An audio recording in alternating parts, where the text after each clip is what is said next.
Buti na lang, maano yung simoy dito ng hangin sa probinsya. Dadaan, may gagawin nga ako. Ate yung dadaan, hayaan mo na, si ate hindi yan magagalit. Ano ba yan? Nakaharang pa, kita naman eh.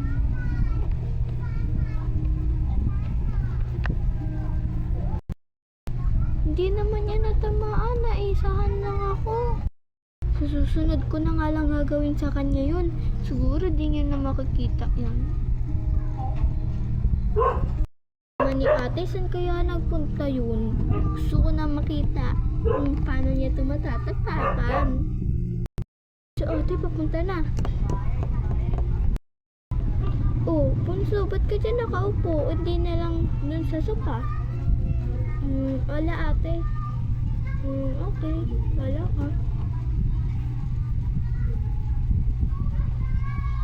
Bye-bye. Naisahan na naman ako. Ano kaya pwede natin gawin sa kanya? Naisahan na naman ako ni ate. Gusto ko yung hindi niya makikita. Anong gagawin ko? Gusto ko bumawi sa kanya. Kakainis na siya eh. Kasi lahat na lang inaanggaw niya sa akin. Si ate.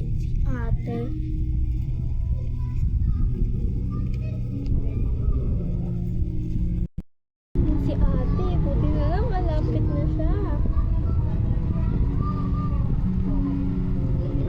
Ah! Sorry! Sumusobra ka na. Lagi ko sa'yong napapansin yung mga paa mo nakaharang. Siguro yung trip mo sa akin matumba ko. Ate, ba't ko naman gagawin yun? Ngayon ko lang naman ikaw natumba, diba? Sadya na laging nakaharang yung mga kamay ko tsaka paa ko dun.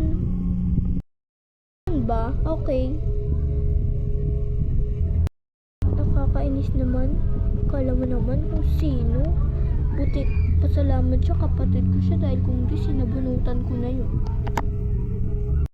Sabi ka ba? Bunso, nakakainis ka na.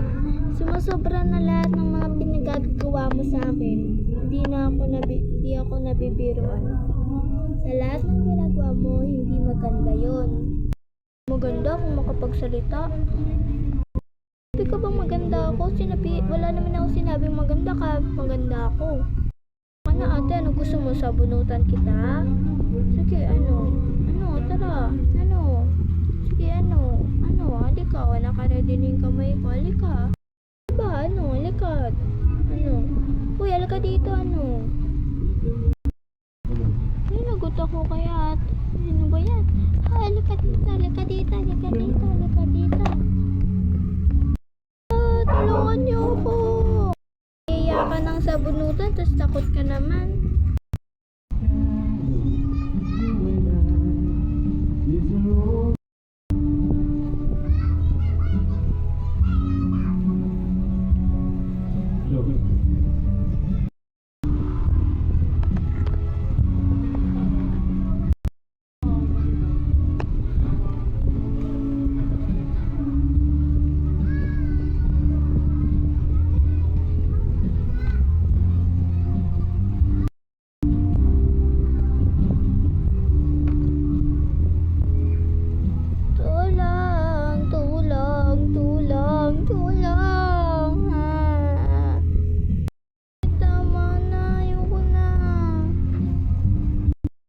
Hours later.